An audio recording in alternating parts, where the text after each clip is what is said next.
మేడారం మహాజాతర ముగిసింది. దాదాపు 1 కోటి మందికి పైగా భక్తులు జాతరకు హాజరై మొక్కులు తీర్చుకున్నారు. ఈ సందర్భంగా అక్కడ పారిశుద్ధ్యం ఓ సమస్యగా మారింది. అక్కడ 3 రోజులుగా పేరుకుపోయిన చెత్తను ప్రస్తుతం కార్మికులు తొలగిస్తున్నారు. వారు ఎదుర్కొంటున్న సమస్యలపై మా ప్రతినిధి మేడారం నుంచి అందిస్తున్న రిపోర్ట్. మేడారం మహాజాతర అయితే ముగిసిందని చెప్పొచ్చు. ఇప్పుడే మాత్రం మొత్తం పారిశుద్ధ్యంపై పని కావాల్సినటువంటి పని ఉంది. ఎందుకంటే ఇక్కడ 4 రోజుల పాటు 1.5 కోటి మందికి పైగా భక్తులైతే కూడా మేడారం జాతరకైతే వచ్చారు. వచ్చినటువంటి క్రమంలో ఇక్కడ మేడారం పరిసర ప్రాంతాల్లో వీరంతా కూడా విడిది చేస్తారు. విడిది చేసినటువంటి ఈ ప్రాంతాల్లో కూడా వంట వార్పులతో పాటు వారికి కావాల్సినటువంటి అన్ని ఇక్కడైతే సమకూర్చుకుంటారు. అదేవిధంగా వీరు వెళ్లేటువంటి క్రమంలో కూడా వ్యర్థ పదార్థాలకు మాత్రం ఇక్కడ వదిలి వెళ్తారు. వెళ్ళినటువంటి క్రమంలో కూడా అవన్నిటి కూడా ఏరివేసే ప్రయత్నం అయితే ఇప్పుడైతే ప్రస్తుతం అయితే కొనసాగుతుంది. పారిశుద్ధ్యం సంబంధించినటువంటి కొంతమంది కార్మికులు వారిని అడిగి తెలుసుకుందాం. మీరు చెప్పండి, ఎక్కడి నుంచి వచ్చారు మీరు? మాది గుంటూరు నుంచి వచ్చామండి. గుంటూరు నుంచి వచ్చి ఆకులు, గ్లాసులు, ప్లాస్టిక్ బాటిల్స్, అవి పేగులు లాంటివి ఎల్ల వ్యర్థాలు మొత్తం తీసి బాటిల్ గోతాలకు నింపుతున్నాము. అవి తీసుకెళ్లి వేస్ట్ కాడ వేస్తున్నారు. ఇబ్బందులు ఎదురుగట్లరా? ఇబ్బందిగానే ఉంటుందండి.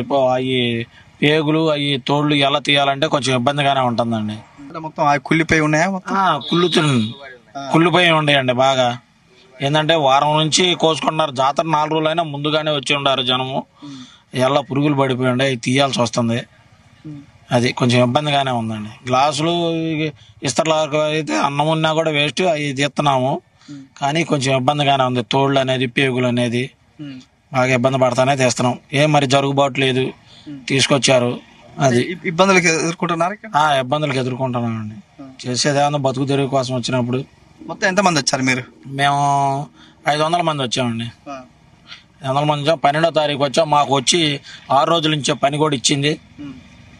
6 రోజుల నుంచి అట్లానే ఉన్నాము. ఎవరో జాతరకు వచ్చిన మహానుభావులు ముద్దాన్నం పెడితే తింటున్నాము, లేకపోతే లేదు. అదండి మా పరిస్థితి. మొత్తం మీరు మాత్రం ఇక్కడ ప్లాస్టిక్ గానీ వ్యర్థ పదార్థం మొత్తం మాట్లాడతా వీళ్ళు అక్కడ శుభ్రంగా నీట్ గా చేస్తున్నాడు. మళ్ళీ వచ్చే భక్తులకు ఇబ్బంది లేకుండా బాగా నీట్ గా చేస్తున్నారు అందరూ. మీరు ఎక్కడి నుంచి వచ్చారు? భూపాలపల్లి నుంచి వచ్చినాము. ఆకులు, ఇస్తార్లు, డిస్పోలు, తోళ్ళు, పేగులు అట్లా తీసేస్తాను. శుభ్రంగా చేస్తాను. ఇబ్బందితోనే తీస్తాను. ఇక పురుగులు పడ్డాయి కదా, పురుగులు ఆసన అన్నం తినబుద్ధి కాకర్లేదు. ఇక అట్లా కొంచెం ఇబ్బంది లేదు చేస్తాను.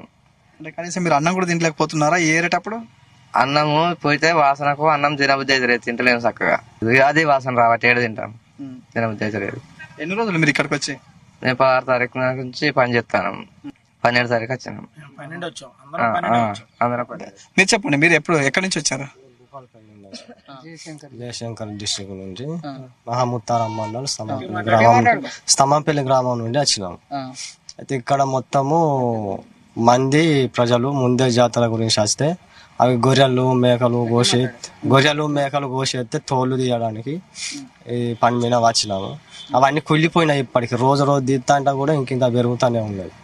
అది తీయలేకపోతాను, అంత పురుగులు పడి ఉన్నది, ఇబ్బందిగా ఉన్నది. జ్వరమే వచ్చింది మాకు ఇప్పటికి. అది తీసేస్తాను వాసన పడక, తిండి తినలేక అంత ఇబ్బందిగా జరుగుతుంది. కూలి రేటు పడడం లేదు, ఇలా చేసినా కూడా ఫలితం ఏం లేదు. 100 కోట్లు ఖర్చు పెట్టిందని అన్నారు. మరి ఎవరికి ఇస్తాను 100 కోట్లు అనేది ఏమీ తెలియడం లేదు మాకైతే. 350 రూపాయలు ఒక షిఫ్ట్ కని అన్నారు. 350 ఒక షిఫ్ట్కు, మళ్ళీ 350 ఒక షిఫ్ట్ కన్నారు. 700 రూపాయలు కట్టిస్తామని చెప్పింది. 700 కట్టించినా తోలు తీయలేకపోతాను. 1000 రూపాయలు ఇచ్చినా కూడా తీయలేరు వాళ్ళు కూడా. ఇప్పుడు అంతా మురిగిపోయింది, అంత వ్యవస్థ మొత్తం వ్యర్థ పదార్థాలు బాగా విపరీతంగా అయినాయి. మేమే భరించలేకపోతాను ఇప్పటికి. ఇక కొత్త వాళ్ళు ఏం భరాయిస్తారు.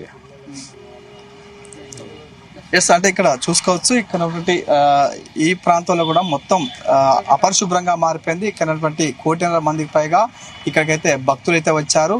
అదేవిధంగా ముందస్తుగా ఇక్కడికైతే భక్తులు వచ్చి కూడా అమ్మవార్ల మొక్కులు చెల్లించుకుంటారు. అదేవిధంగా ఇక్కడ విడిది చేస్తారు. చేసేటువంటి క్రమంలో ఇటు మేకలు కానీ కోళ్ళు కానీ ఇక్కడ కోసుకోవడం, ఆ తర్వాత దానికి సంబంధించిన వ్యర్థ పదార్థాలు మాత్రం ఇక్కడే వదిలి వెళ్ళిపోవడంతో కూడా మొత్తం పూర్తిగా కుళ్ళిపోయినటువంటి పరిస్థితి. అట్లా కుళ్ళిపోయినటువంటి వాటిని వీరంతా కూడా సేకరించి అన్ని కూడా పారిశుద్ధ్యానికి సంబంధించి సేకరించి అయితే కూడా బయటికి తీసుకెళ్తారు. అయితే వెళ్ళేటువంటి క్రమంలో వీరు మాత్రం తీవ్ర ఇబ్బందులు ఎదుర్కొంటున్నారు. ఎందుకంటే చాలా రోజుల నుంచి కూడా కుళ్ళిపోవడం, అదేవిధంగా అవి చెత్త ఏరడంతో పాటు ఇవి ఏరడం వల్ల కూడా వీరైతే తీవ్ర అనారోగ్యానికి గురవుతున్నారు. అదేవిధంగా కనీసం వీరు అన్నం తినే సమయం కూడా ఉండటం లేదని చెప్తున్నటువంటి పరిస్థితి కనిపిస్తుంది.